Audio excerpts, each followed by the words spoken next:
1 Timoteus 6.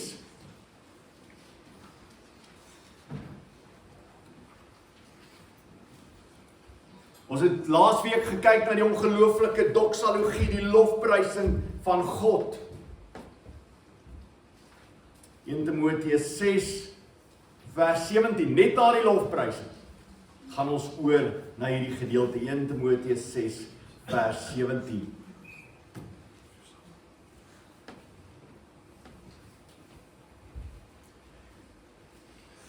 Ons gaan saam bid. Ek wil hê ons moet vir Alrika, vir jou ma, kan ons ook vanmôre saam bid. Is daar enigiemand anderste wat wil hê ons moet bid? Goed. Valerie, ja, Valerie. OK. Ek weet nie laaste nie, is Valerie nog in die hospitaal nou op hierdie stadium? Weet iemand? Ek is selfs nie seker nie. Alraai, goed. Kom ons bid vir hulle ook saam. Kom ons maak ons oë toe. Here, wat 'n ongelooflike voorreg om vanmôre by mekaar te kan wees as broers en susters in U. Vanmôre wil ons werklik waar vir Alrika se ma in U opdra, want deur daai ongelooflike operasies gegaan het, pyn ervaar sekerlik. Here, ons bid dat U werklik waar in hierdie oomblik haar toevlug sal wees. En dat sy die ongelooflikste vrede sal ervaar, wetende U is meer. Dankie Here vir Valerie dat dit ook al soveel beter met haar gaan. Ons loof en prys U dat U vir haar styf vasgehou het in hierdie tyd. Here, dit is wonderlik vir ons om te weet U is die een wat met ons is. En maak nie saak wat gebeur nie, U is ons koning en U is ons verlosser. Here, in hierdie oggend as ons saam Timoteus weer gaan hanteer, is die gebed van ons harte deur die Gees dat U vir ons dit sal oopbreek. O Here, dat ons daardeur sal groei, is die gebed van ons harte. En dat ons hier sal uitstap en sal weet dat U Gees met ons gewerk het, dat U met ons gepraat het, en dat ons gehoorsaam sal wees. Ons bid dit in U naam. Amen. 1 Timoteus 6 vers 17, beveel die rykes in die huidige wêreld om nie hoogmoedig te wees nie, en nie hulle hoop op die onsekerheid van rykdom te vestig nie, maar op God, wat alle dinge in oorvloed aan ons gee om te geniet. Beveel hulle om eerder goed te doen, ryk aan goeie dade, vrygewig en mededeelsaam te wees, om sodoende vir hulle self 'n skat op te bou, as goeie fondament vir die toekoms, sodat hulle die ware lewe kan verkry. Net tot sover. Jy sal sien, ons is nou amper klaar. So ons het so 1 week oor, maar wat 'n ongelooflike ryk gedeelte is hierdie nie. Dit is baie wonderlik om te begin en te dink daaroor, dat die Bybel is so geskrywe, dat as ons die Here loof en prys, soos in hierdie doxologie, is daar altyd iets wat volg daarop. Nou is daar 'n verantwoordelikheid. As jy weet dat dit is wie God is, hoe lewe jy nou? En daarom is dit vir my ongelooflik as jy deur die briewe ook gaan van Paulus, hoe die eerste paar is altyd die dogma, die leer, en daarna vind jy, so wat is jou verantwoordelikheid?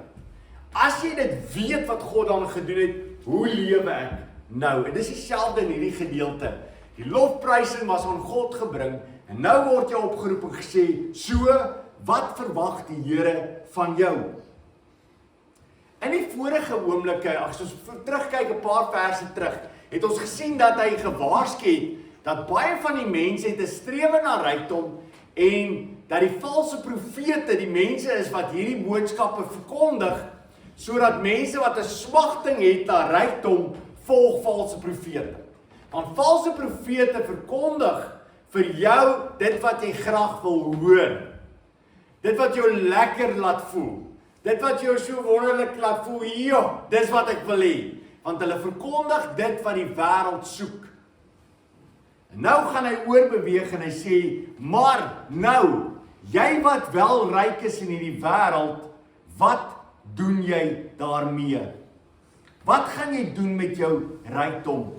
Want onthou, dis nie sonde om ryk te wees nie. Dis nie sonde om ryk te wees nie. Ons sien in die Ou Testament het ons vir Job en ons vir Abraham wat ryk is en baie ander. Jy kan maar gaan kyk daarna. Nuwe Testament het ons Dorcas, Lydia, Philemon, onthou jy een van sy slawe, Onesimus, was in die gevangenis gewees, Paulus stuur hom terug na Philemon. Philemon is hierdie eienaar. So daar was rykes gewees in die vroeë kerk. En nêrens word van hulle vertel dat hulle minderwaardig is nie. Maar nou moet ek vir jou sê, voordat jy dink dalk by jouself, jy is nie ryk nie. Die meerderheid mense, en ek het dit al hoeveel keer gesê, en miskien is jy al verveeld daarvan dat ek oor en oor sê, jy is ryk, maar jy is. In terme van almal wat deur die geskiedenis al geleef het, is jy baie ryk. En ons gaan nou vir mekaar sê ook wat dit behels en beteken om ryk te wees ook vandag in die wêreld waarin ons lewe. Maar wat is die eerste gevaar rondom rykdom wat Paulus hier wil uitlig aan Timoteus? Die eerste gevaar van rykdom is mense wat ryk is, dink hulle dit self gedoen. Mense wat ryk is, raak baie vinnig hoogmoedig.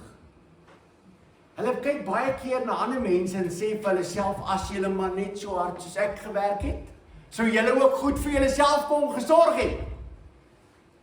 Het jy ooit na iemand gekyk wat in die straat staan en gedink by jouself, as jy maar net die hoeveelheid ure sit wat ek kan sit, sou jy op 'n beter plek gewees het. Nog nooit dit gedink. Nog nooit neergekyk op ander mense as gevolg van jou werk en jou harde werk wat jy gedoen het in die lewe nie.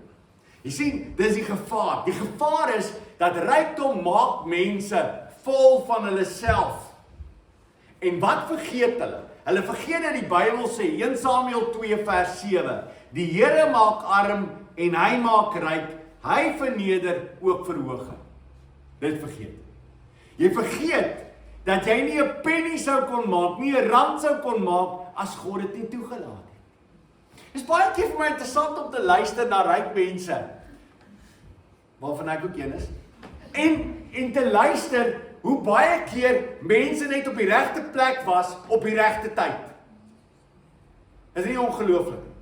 Jy luister na mense en dan hoor jy, okay, so jy het al hierdie goeders, maar as jy nie hierdie ou ontmoet het op hierdie stadium en hierdie plek, sou dit nie gebeur het nie, sou dit nie gebeur het nie, en sou dit nie gebeur het. As jy nie in daai huis groot geword het nie, sou nie vermoë gehad het om na daai plek en daai plek te gaan en daar te gaan leer nie, en jy sou iemand gewees het, wat soos die res van jou kollegas en maats in die skool, nie dit sou kom gedoen het. So dit was dit, en dit was dit, en dit was dit, en dit was dit, en dit was dit. Geleenthede. Maar wat sê die Bybel? Die Here sê, dis omdat ek arm maak en ek ryk maak. God doen dit. Spreuke 28 vers 11 sê, 'n ryk man is wys in sy eie oë. Ag, is dit nie waar nie? Yesterday man, as jy ryk is jy al wys. En weet jy wat die interessante oor rykdom? Weet jy wie daar agterkom het? Dis asof as 'n ryk persoon in jou geselskap kom, en nou praat ek van vlakke van ryk. Okay? So as 'n baie ryk persoon in jou geselskap kom, het jy altyd die idee hy weet meer as ek. Of kom ons vra vir Kosie, want hy is die rykste om vir ons advies te gee. En Kosie is alweer sy 3de vrou. En sy kinders wil nie eens meer met hom praat nie, maar hy is die wyse. Is dit nie so? Dis baie keer, is my ongelooflik skokkend hoe mense dink dat in rykdom lê wysheid. Nie alleen nie rykdom, wysheid en rykdom nie. Al wat die ryk persoon beter doen is hy verstaan die geldmarkte beter. En baie van hulle is net meer korrup as die res. Okay? Maar dit het nooit te maak met die wysheid waarvan die Bybel praat wat werklik ware wysheid is nie. En is baie keer die persoon wat die armste is, wat die meeste insig het. So, kom ons aanhaal net hierdie spreuke wat hy sê. Spreuke 28. 'n Ryk man is wys in sy eie oë, maar die arme met insig sien deur hom. Arme met insig sien deur hom. Pas op om te dink, hoe meer geld jy bymekaar het, hoe meer wysheid jy het. Hoe meer geld jy het, baie keer, hoe dwaaser is jy. En hoe meer het jy nodig om weer jou toevlug te neem na die Here en alles en te sê, Here, wysheid is alleenlik in U. Waar lê ware wysheid? In die dien van die Here, in die vrees van die Here lê wysheid. So die ryk persoon, wees baie, kyk na jou lewe, dat jy nie begin dink jy is in jou eie oë wys nie. Dis wat rykdom doen. Rykdom maak jou hoogmoedig.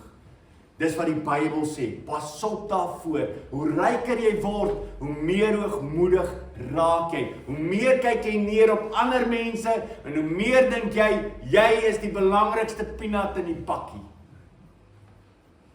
Maar jy bly 'n peanut. Die Bybel sê vir ons, daar is niks wonderliks aan my nie. Alles is tydelik. Luister wat Jakobus 1 sê, Jakobus 1 vers 9. Laat die broer wat gering is, hom op sy hoë aansien beroem. Laat die broer wat gering is, die een wat gering is, hom op sy hoë aansien beroem. En die ryke in sy geringheid, want soos 'n veldblom sal hy vergaan.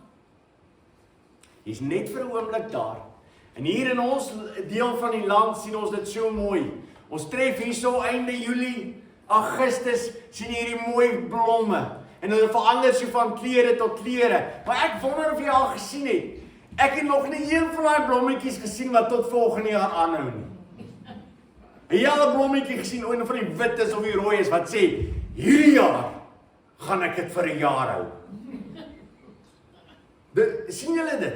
Nee, jy sien dit nie. Hy is daar en hy lyk pragtig en jy kyk en jy neem foto's en jy sê vir jouself, wow, dit lyk mooi, die wit is lyk so sneeu, dis fantasties en jy neem foto's, jy opgewonde en 3 dae later is jy daar verby en dit lyk almal het gedooi. Hulle is besig om dood te gaan. En die Bybel sê, dit is jy, jy dink jy is so wonder, jy is net vir 'n tyd, net vir 'n oomblik. Waaroor is jy hoogmoedig in jouself? Waaroor roem jy in jouself en dink jy so wonderlik? Jy's net vir 'n tyd. En die verdere probleem is, hulle is nie net hoogmoedig nie, die rykes nie. En weer eens, rykes, ons is almal wat hier sit, rykes. Hulle vertroue word ook in hulle rykdom geplaas. Hulle verplaas hulle rykdom, hulle vertroue in hoe ryk hulle is. So hulle is alles gereed gekry, alles reggemaak om te sê, ek kan maar aanhou, ek hoef nie te worry nie, ek is voorgesorg. Ek wonder of baie mense die Bybel net lees. Daar was 'n man met die naam van Job, skatryk gewees. En ons weet wat met Job gebeur. In een nag verloor Job alles. Alles. Hoekom? Want God laat dit toe. In een oomblik kan jy alles verloor, maar nog steeds wil jy jou vertroue plaas in die aardse. Jy's so behep om te kyk die hele tyd na die markte. As mense wat nie eens kan slaap nie, hulle kyk nie na die markte. Môreoggend sal hy op hoe die markte gedoen. Jou hele lewe gaan nie oor. Jy's behep daarmee. Jy plaas jou vertroue daar. Spreuke 23 vers 4 en 5 sê, moet jou nie afsloof om ryk te word nie. Moet jou nie afsloof om ryk te word nie. Jy behoort van beter te weet. Hou op daarmee. Sou jy jou oë net daarop rig? Sou jy jou oë op die rykdom net rig? Dit is reeds weg, want dit kry beslis vlerke. Het jy al in jou lewe probeer om geeltjies te maak en net te sien hoe daai geeltjies, jy sien daai vlekkies. Jy hardloop agter hulle aan en hulle weg is hulle. Dis in die Bybel sê mense, waarna jaag jy? Sou jy jou oë net daarop rig? Dit is reeds weg, want dit kry beslis vlerke, soos 'n arend, vlieg dit weg in die lug. Dis weg. Jy jaag daarna, jy begeer dit. Die Bybel sê dit vlieg vir jou weg. Jy gaan altyd daarna hardloop en jy gaan altyd daarna jaag. Want jy kry nie 'n ryk man wat sê, "Wow, ek het meer as genoeg, ek het nou nodig om weg te gee nie." Jy kyk altyd na iemand anderste en jy sê vir jouself, as ek maar net dit het. Net nog net dit het, Dan sal ek werklik waar ryk wees en gelukkig wees. Die Bybel sê hulle moet hulle vertroue in God plaas. Mense, ons moet ons vertroue in die Here plaas. Wat leer die Here vir die mense in die woestyn? Die volk in die woestyn, toe hulle deur die woestyn getrek het, wat het God vir hulle geleer terwyl hulle in die woestyn is? Wat jy nou moet kyk en sê, Here, dit leer U vir my elke dag van my lewe. Wat leer die Here ons? Elke oomblik, deur die verhaal in die woestyn, Deuteronomium 8. Dis interessant dat Jesus dit vertel vir die duiwel toe hy hom versoek het. En hy sê vir hom, maak van hierdie klippe brood, haal hy hierdie gedeelte aan. Deuteronomium 8 vers 3. Hy het jou nederig gemaak, jou laat honger ly, en jou die manna laat eet wat jy nie geken het nie. Luister mooi. Hy, dis God, het jou nederig gemaak. Hy het jou laat honger ly, en jou die manna laat eet wat jy nie geken het nie, en jou voorouers ook nie geken het nie, sodat hy jou kon laat verstaan, dat 'n mens nie van brood alleen sal leef nie, maar dat 'n mens leef van elke uitspraak uit die mond van die Here. As ons dit net onthou, waaruit lewe ek? Waaruit moet ek myself uitput? Waaruit put ek? Is uit die mond van die Here, sy woord. Dit moet ek myself oprig. En dis ons probleem. Ons rig ons lewens op allerlei dinge behalwe op sy woord. Alles is belangrik behalwe sy woord. Jy staan op in die oggend en jy het hierdie verskriklike ellelange lys van dinge wat jy moet doen en jy raak nie stil met die Here nie. Jy kry nie eens tyd om met hom stil te raak nie, want jy het soveel dinge waarna jy jag. En die Here sê vir jou, waarvan leef die mens? Uit die uitspraak uit die mond van die Here, raak stil met my. Begin met my. Praat met my, laat ek met jou praat deur die woord. Raak stil. Dis waarvan ons lewe. Maar mense, kom ek sê vir julle vanmôre, weet wat ons probleem? Ons glo nie dit. Ons glo my lewe is afhanklik van wat ek het. Ons glo nie werklik waar my lewe is afhanklik van dit wat uit die mond van die Here uitgaan, sy woord nie.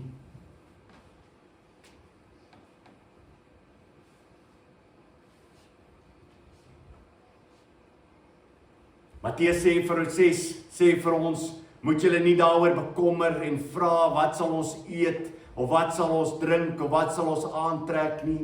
Dis immers alles dinge waarna die heidene nasies soek. Julle hemelse Vader weet wat julle alles nodig het. Glo jy dit? Glo jy dit vanmôre, dat die Here weet wat jy nodig het? Wat jy nie het nie, het jy nie nodig nie. Okay? Wat jy nie het nie, het jy nie nodig nie. God weet wat jy nodig het, en wat jy nodig het, sal hy vir jou gee. Wat sal hy vir jou gee?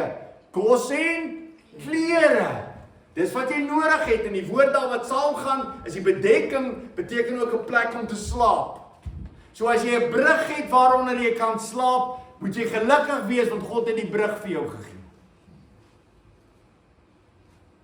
Ek het niks meer nodig. Julle hemelse Vader weet wat julle alles nodig het. Weet die Here vanmôre wat ek nodig het. Nou waaroor kla ek? Ek kry hierdie, ek weet nie of jy al ooit dit daar was nie. Miskien is jy daai persoon. Partykeer hoor jy iemand dit doen en dan besef jy hoe aaklig dit is. Wie wat so aaklig is wanneer 'n mens die hele tyd kla. Dis vir my die aakligste ding. En dan baie keer dan vind ek myself daar. Jy kla oor alles. Jy sal sê, hoe gaan dit? Sê, is koud vanmôre.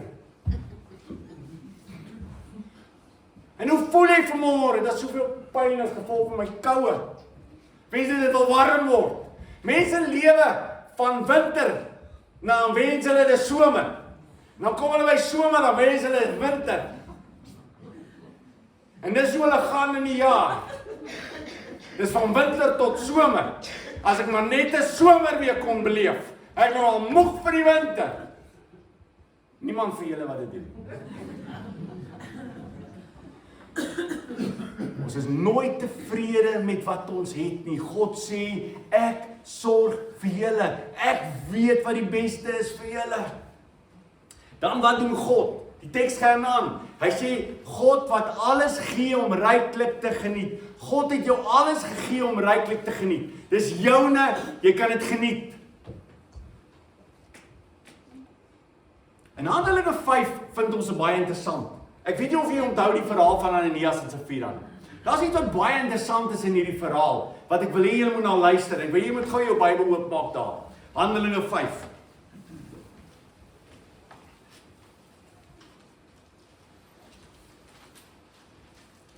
Handelinge 5.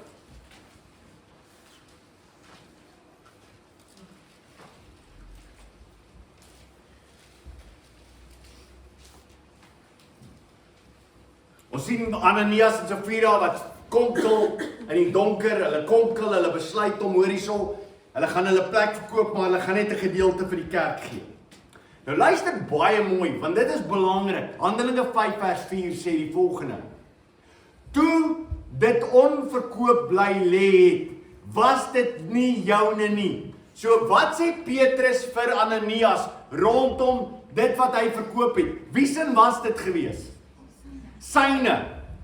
So kan die kerk vir jou sê, jy beter jou erf gaan verkoop of jou huis en vir die kerk gee. Nee, dis joune, okay? Toe dit onverkoop bly lê, was dit nie joune nie, en toe dit verkoop is, was die geld nie tot jou beskikking nie. Waarom het jy hierdie daad in jou hart bedink? Jy het nie vir mense gelieg nie, maar vir God. God gee dit en dit is joune. Maar jy moet dit gebruik tot eer van sy naam. Maar is joune om te gebruik. Hy het dit vir jou gegee. Prediker 5 vers 17. Miskien wil jy daarna ook gou kyk in die Ou Testament. Prediker 5 vers 17. Psalms, Spreuke, Prediker.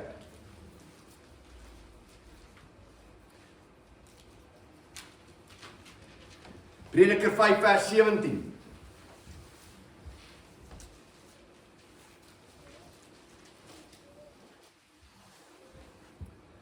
Vers 17 sê, kyk, wat ek gesien het, wat goed en mooi is om te eet en te drink en te geniet wat goed is, by al die inspanning waarmee iemand hom afsloof onder die son, gedurende die min lewensdae wat God vir hom gee, want dit is sy beloning.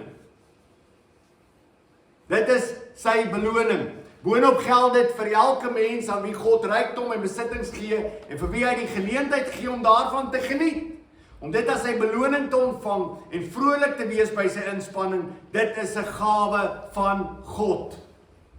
Want hy dink nie baie aan sy lewensdae nie, God laat hom besig bly met die hart verbly. Alright, so het God dit vir jou gegee, wil God hê jy moet dit geniet? Amen, absoluut wil hy hê jy moet dit geniet. So die eerste wat jy doen is, jy begin om dit te geniet. Gaan nou by jou uitkom, waarna jy begeerte moet wees, want ek dink baie keer mense mis dit waar jy begeerte moet wees. Maar jy moet dit geniet. En jy vanmôre, as jy vanmôre in 'n kar kon klim of op 'n motorfiets gery het, en jy het 'n fiets gehad, dan moet jy voor jy in daai kar klim, moet jy vir die Here eers dankie sê vir die kar, of vir die motorfiets, of die fiets. Doen jy dit? Jy vanmôre ingekom, dink by jouself, wie wat, as ek daarom nie 'n kar gehad het nie, moes ek kerk toe stap. Nie vanmôre daaraan gedink. Hoe wonderlik is dit dat jy 'n kar het? Is jy bly dat jy 'n kar het? OK. Een van die dinge waar jy baie oor moet bly wees as jy die rykdom het soos ek het om 'n aircon in jou kar te hê. Ek kan onthou dat ons groot geword het sonder 'n aircon. Jy het die hele tyd met vensters en jy het 'n hairstyle gehad wat so gelyk het, soos die wind die hele tyd jou gekap het. OK, so jy's bly daarvoor. Ons het handdoeke wat ons nat gemaak het in die venster opgesit. Daai wind moet deurtrek en dan net so 'n bietjie, as jy hier deur die Karoo gaan en dit amper 50 grade is en die sweet tap jou so af. Vandag ry ek met 'n aircon deur die Karoo en ek sê, dankie. Jy sê dankie. Dankie vir dit wat ek het. Wie was my wonderlik? As jy by jou huis is en jy het water, wie dankbaar behoort jy te wees vir water in jou huis? Jy draai 'n kraan oop. En jou werklik waar? Nie altyd nie. Maar die meerderheid van die tyd, as jy die kraan oop draai, dan loop al water. Dis nie ongelooflik nie. Wie wat se wonderwerk is dit, dat water in jou huis is? Dis amazing. Die meerderheid mense in die geskiedenis, jy was skatryk gewees en hy slawe aangekom in jou water daar by die huis. Vandag draai jy net so, hang maar wat jy het, of jy 'n lewer het, vir jou water, allerhande smart goed. Net daai oopmaak, jy druk jou glas op, die water is daar. Ek praat so 2 weke terug met 'n persoon wat bly kom van Zimbabwe af. Hy sê nee, daar by hulle moet jy nog die water aandra na hulle huis toe. Ek sê nie by my nie, ek is skatryk, ek draai net die kraan oop en ongelooflik. Sê vir die Here dankie daarvoor. Waarom van as jy 'n bad? Ek haat bad. So kom ons gaan na stort toe onmiddellik. As jy in 'n stort staan en jy draai die warm water oop en jy het dit oopgedraai en daar's warm water, sê vir die Here, Here, baie dankie. Baie dankie vir warm water. Hierdie is uniek. Dis in die geskiedenis uniek dat jy in warm water. Daai tyd toe die konings hulle gebad het, was dit omtrent eenmal 'n week. Dit was 'n parade gewees. Hulle het almal afgestap in die straat, was 'n groot ding die koning gaan bad. Seker omdat die koning so gestink het. Maar dit was 'n groot ding gewees. Almal het gebad en min of meer in Europa eenmal 'n week gebad. En dan die slawe gehad en hulle in die vuurtjie gestook terwyl jy daar gelê het in jou bad. Wat 'n privaatheid is dit? Niks nie. Dis nie lekker nie. Ons vandag stort warm water. Sê vir die Here, dankie. Het jy 'n yskas in jou huis? Dis amazing. 'n Yskas is iets wat niemand voor ons generasies geken het. Die ou mense het gehoop hulle kan iets net bewaar. Hulle kon dit nie doen nie. Ons het 'n yskas. Het jy 'n yskas? Jy's 'n multimiljonair. Mense in die geskiedenis opgekyk het na jou en gesê, "Wow, jy het 'n yskas." Dis amazing. Sê vir die Here voor jy die yskas oopmaak, sê Here, dankie vir 'n yskas. Jy doen nie dit. Jy doen nie dit. Jy sien net altyd 'n probleem met die buurman wat 'n beter yskas het.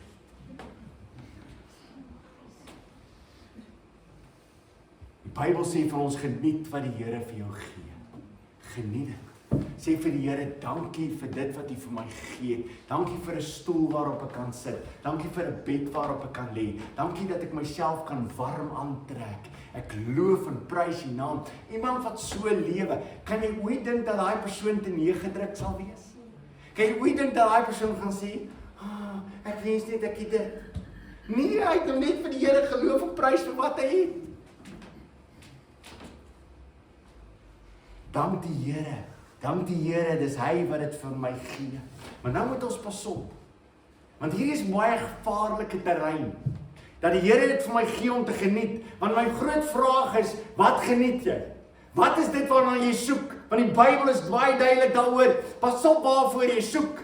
Dit kan definitief nie wees van wat die wêreld soek nie. So kom ons kyk gou. 1 Johannes 2. 1 Johannes 2 vers 15. 1 Johannes 2 vers 15.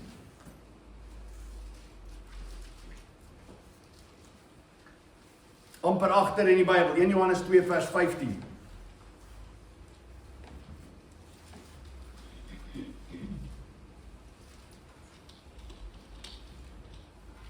Die gedeelte sê, 1 Johannes 2 vers 15, moenie die wêreld of wat in die wêreld is lief hê nie. Dis 'n gevaar. So as ons praat van geniet, praat ons nie van mense wat besig is om vir hulle die wêreldse dinge bymekaar te maak om te geniet nie. Ek is nie besig om daar te wees nie.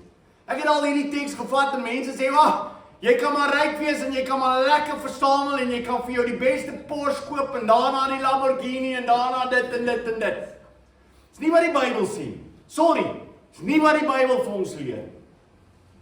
Bybel sê vir ons vers 15, moenie die wêreld of wat in die wêreld is lief hê nie. Moenie die dinge van hierdie wêreld lief hê nie. Pas op as jy die wêreldse dinge begin lief hê. Pas op as jy begin kyk na ander mense wat hulle het en jy begeer dit. Die Bybel sê jy mag nie begeer nie. En wat is die hele westerse wêreld gebou rondom? Begeer. Die Weste wil jou deur die advertensies en alles in die media vir jou vertel, jy behoort nie op hierdie stadium gelukkig te wees nie, want jy het nie die nuutste dit nie. En as jy die nuutste dit het, gaan jy gelukkig wees. Maar jy het nie die dit nodig nie. Dis gewoonlik die probleem. Jy het nooit die dit nodig nie, want jy het al klaar die dat. En van die dat het jy te veel, dat. Maar dan gaan jy weer terug en jy soek dit. Bybel sê het oor meer as genoeg. Moenie die wêreld of die wêreld is lief hê nie. As iemand die wêreld lief het, is die liefde van die Vader nie in hom nie.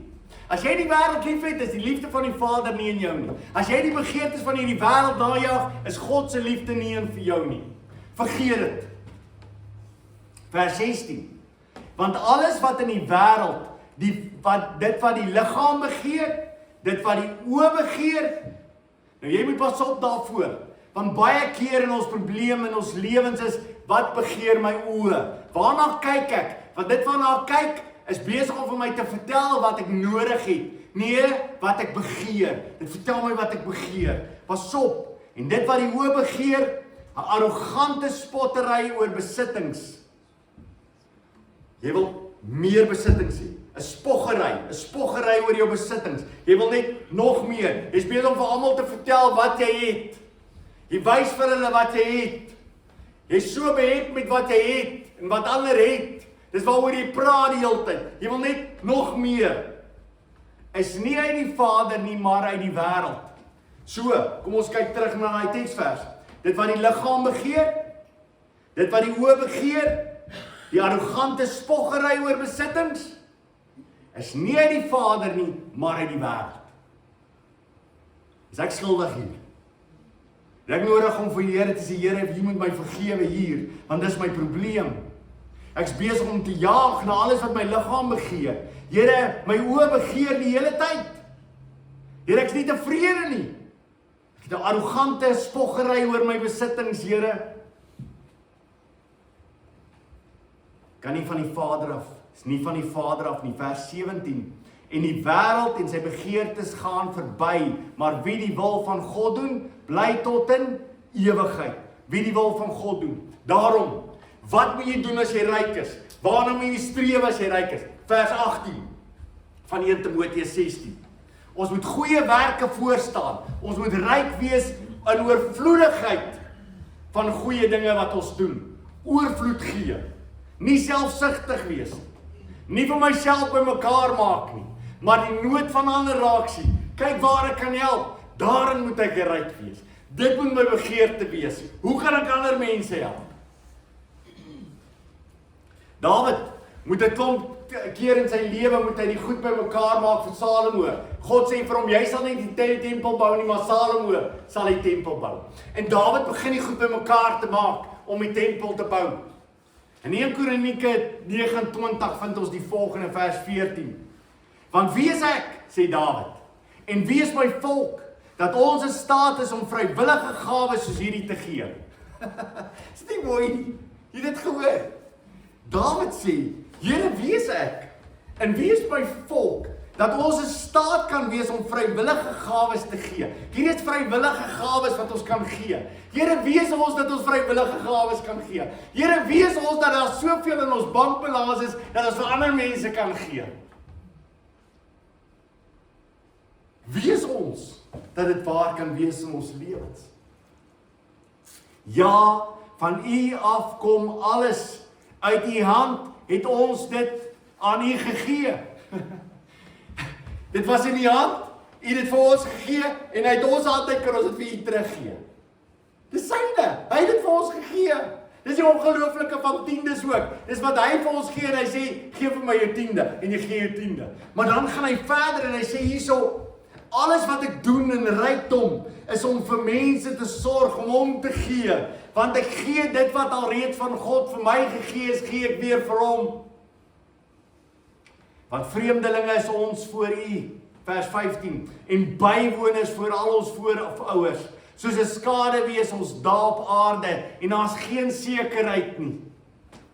Here ons God, al hierdie rykdom wat ons gereed gekry het, om vir U 'n huis vir U heilige naam te bou, is uit U hand en behoort alles aan U. Ek weet my God, dat U harte toets en vreugde vind in opregtheid. Ek, met opregtheid van hart, het ek dit alles vrywillig gegee, en nou het ek met vreugde gesien, hoe die volk wat hier teenwoordig is, vrywillig vir U gee. Dit is nie wonderlik nie. As ons begin met 'n blye hart te gee, het die Here 'n blye hart lief.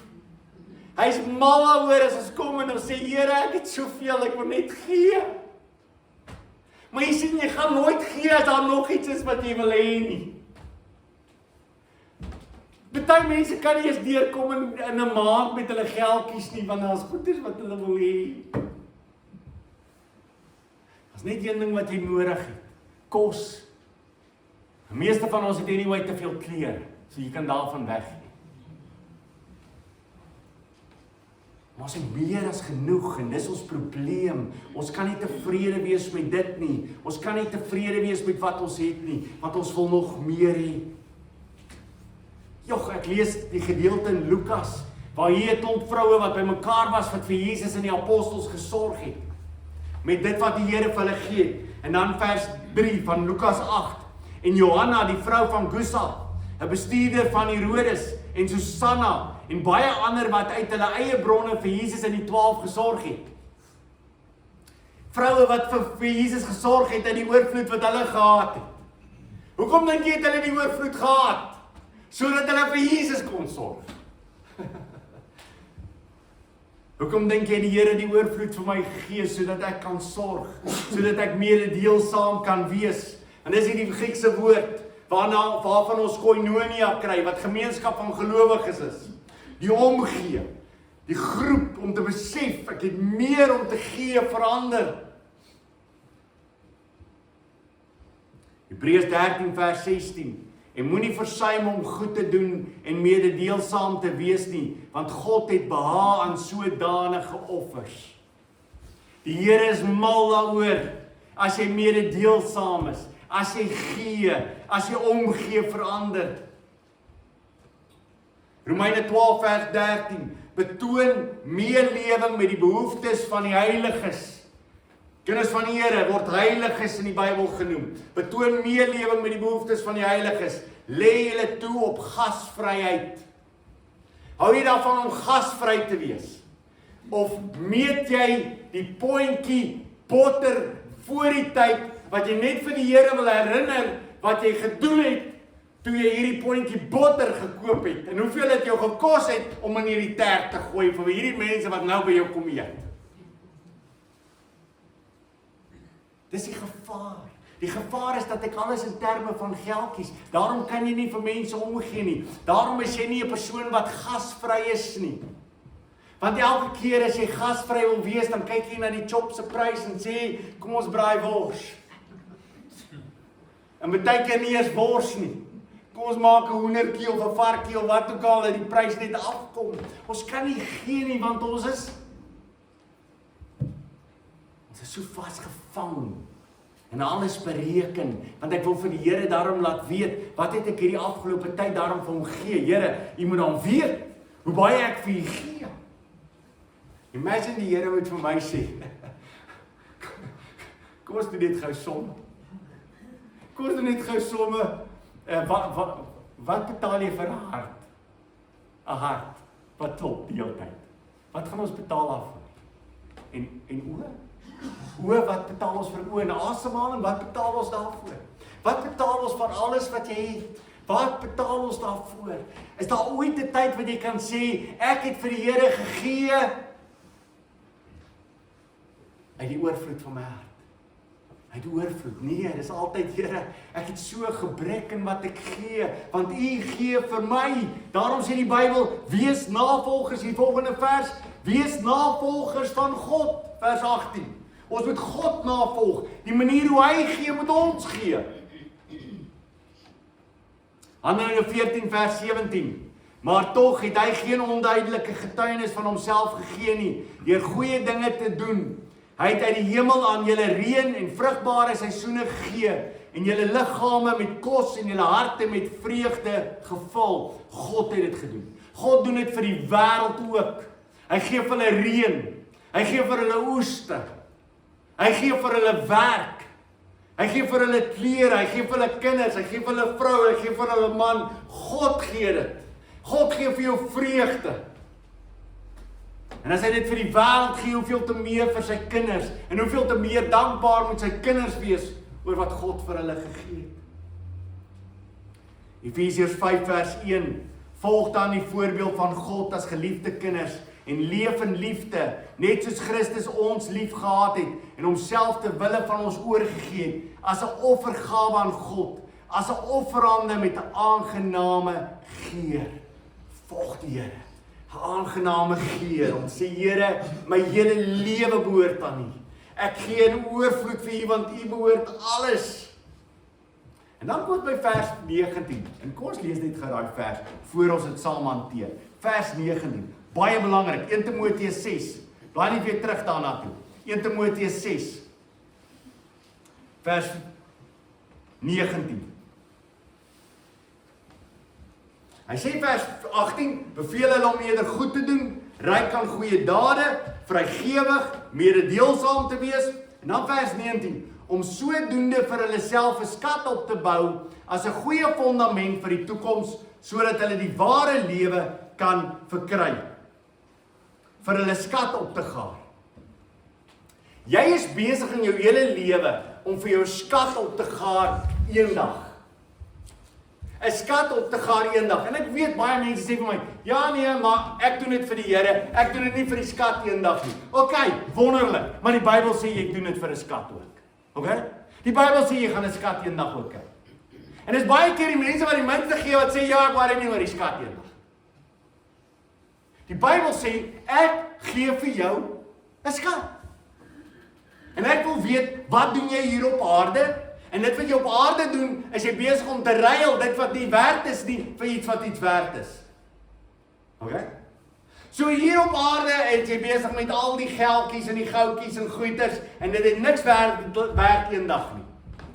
Al die goeders kan jy nie saamvat eendag en sê, Here, hier is al die goeders wat ek het, great, wat kry ek hiervoor nie? Die Here sê, dit is niks werd. Sorry. Geen waarde. So wat moet ons doen? As ons 'n skat eendag wil hê, wat moet ons doen met dit wat ons nou het? Ons moet dit hier ruil. Die heel ruiltransaksie gehad, hier moet jy dit ruil. So die Here sê, gee vir my R10 hier, en die skat is daar. So jy vat die R10 en jy gee dit daar, en waar is die skat? Daar. Jy gee R100 hier, en waar is die skat? Daar. Okay? Want R100 hier, kan jy nie soontoe vat. Jou kraletjies van goud, kan jy nie soontoe vat. Bly. Weet jy of jy dit geweet het, ek is jammer. Okay, jy kan dit nie saamvat nie. Niks van dit gaan eendag saam met jou nie. So wat sê die Bybel? Die Bybel sê, jy moet hier die ruiltransaksie doen vir dit wat hier in die wêreld waarde is, maar daar geen waarde het nie, sodat jy dit wat waarde is volgens die wêreld hier kan inruil, sodat jy daar eendag waarde kan kry. Maak dit vir jou sin. Is jy, okay, is ekonomie. Is ekonomiese klas.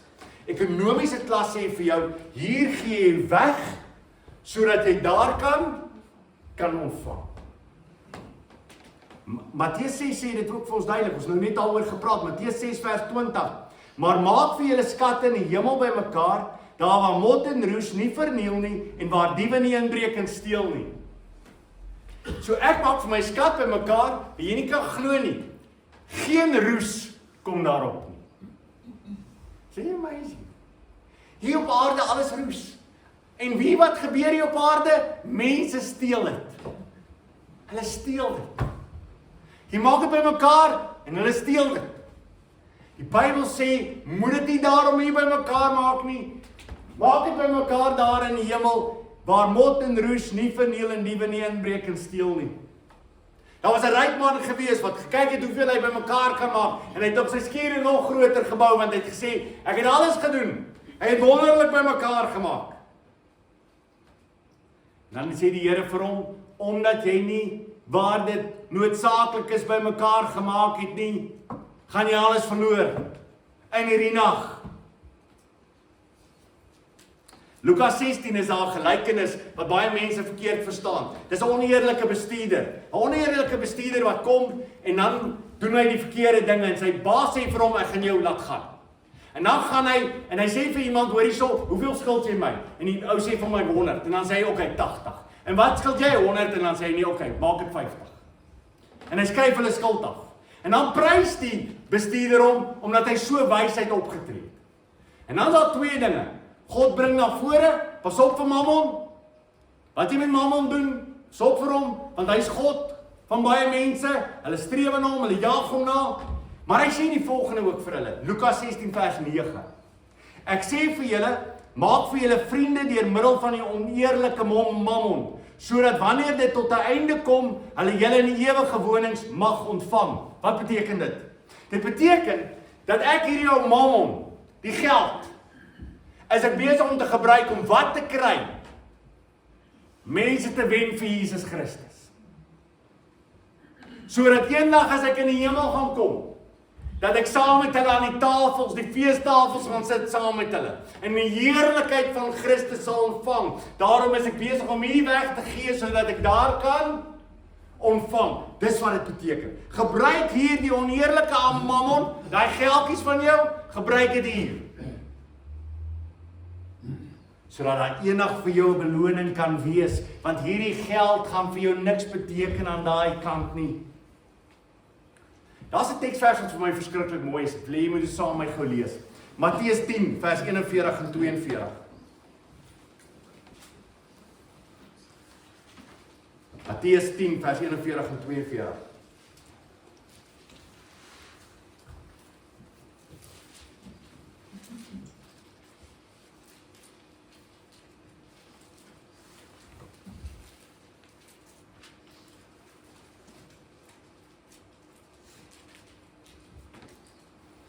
Matteus 10, ons lees van vers 40 af. Wie julle ontvang, ontvang my. En wie my ontvang, ontvang hom wat my gestuur het. Okay? So as ek 'n kind van die Here is, en iemand ontvang my, wie ontvang hy? Jesus Christus. Wie jy daai? Soos jy een van hierdie broers of susters, een van hulle ontvang, jy bederf hulle. Vir wie is jy besig om dit te doen? Vir die Here. So daarom moet jy nooit kwaad wees as daai persoon jou misbruik nie. Of nie dankbaar genoeg is nie. Want vir wie het ek dit in die geval gedoen? Vir die Here. Doen dit vir die Here. Ja, ek wil dit vir jou ook doen. Moenie sê, "Ek laat jou anyway nie, so doen dit maar van die Here." Dis nie dit nie. Ja, ek doen dit vir jou, want ek is lief vir jou. Jy's 'n broer of suster van die Here van my. Maar ek weet dat om dit vir jou te doen, is ek besig om vir die Here te doen. Hoe sal ek die Here wil ontvang? Jy gedink as die Here vanmiddag by my kom eet. En hy moet Pick n Pay toe gaan voor die tyd, want die Here kom by my eet. Dan stap ek aan die plek en dan kyk ek na die pryse. En dit is 'n bietjie aan te diep. Ek gaan maar raar waar nie so baie geld uit. Wat sê jy wil gee vir die Here? Dis die beginsel. En daarom, die manier hoe ek lewe ek om te sê, Here, ek doen dit vir U. Wie julle ontvang, ontvang my. Wie my ontvang, ontvang hom wat my gestuur het. Wie 'n profeet ontvang omdat hy 'n profeet is, sal die beloning van 'n profeet kry. En wie 'n regverdige ontvang omdat hy regverdig is, sal die beloning van 'n regverdige kry. En wie aan een van hierdie geringstes 'n beker koue water gee om te drink, bloot omdat hy my disipel is. Amen. Ek sê vir julle, hy sal beslis sy loning nie kwyt wees nie. Dit is nie ongelooflik nie. So wat gebeur hier op aarde? Ruiltransaksies. Jy gee vir 'n persoon, gee dit vir die Here. Jy gee vir 'n persoon, gee dit vir die Here. Hier waar jy uitgee, daar kry jy dit eendag terug. Wil jy eendag dit daar hê of wil jy dit hier? Ek weet nie van julle nie. Ek het agtergekom om dit hier te hê is nie regtig waar so great. Is dit nie? Maar om dit eendag te hê, vir ewig en altyd, dis die wonderlike. Om oorvloed te hê, om te sê, Here, ek doen dit vir U. Ek wil hê dit moet eendag vir U wees. Ek gebruik dit tot eer van die koninkryk. In Matteus 25, As Jesus die bokke van die skape skei, en dan kom hy en dan sê hy vir hulle, hoe is dit? Die mense wat gedoen het wat reg is, dan sê hulle, maar waar het ons dit gedoen? Dan sê hy, ek was in die gevangenis en julle het my besoek. Ek was siek gewees en julle het my besoek. Ek was honger gewees, ek was dors gewees, julle het my iets gegee om te eet en te drink. Sê Here, waar het ons dit gedoen? Sê, as jy dit vir een van die geringstes van hierdie broers van jou gedoen het, het jy dit vir my gedoen. En dis hoe hy die bokke van die skape gaan skei. Daar gaan 'n wonderlike beloning wees, die ewigheid saam met Christus.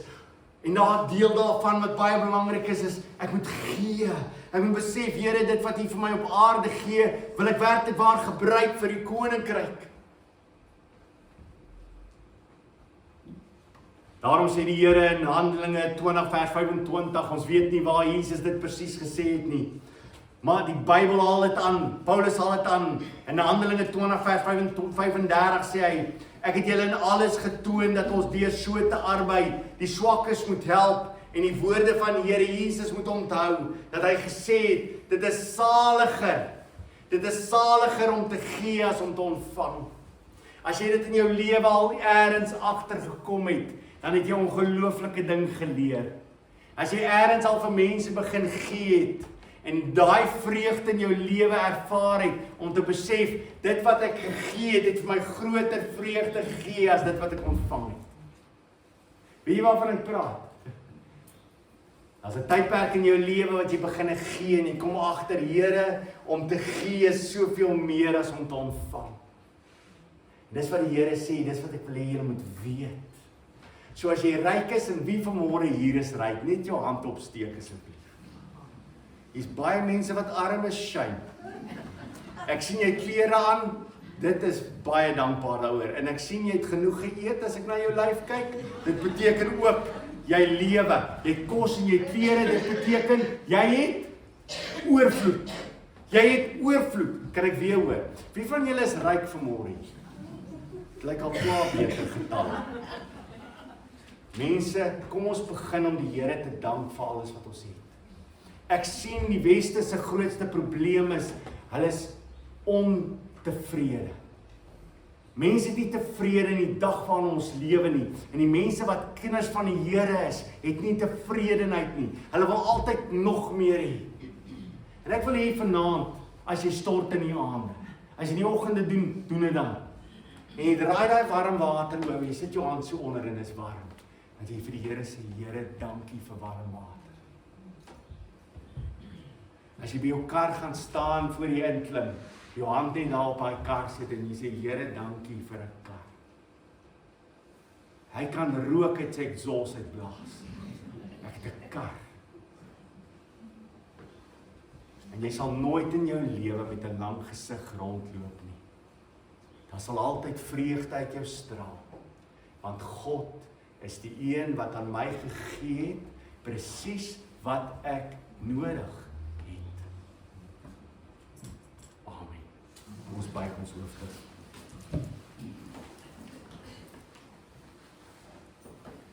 Here, daar is so maklik in ons lewens 'n onvergenoegdheid. So maklik, Here, is ons mense wat lewe in sak en as. Terwyl enige iemand wat voor ons gelewe het, na ons lewens sou kyk en sê, ja, jy het oorvloed.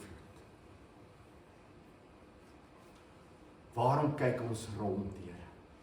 Waarom kyk ons na wat ander het?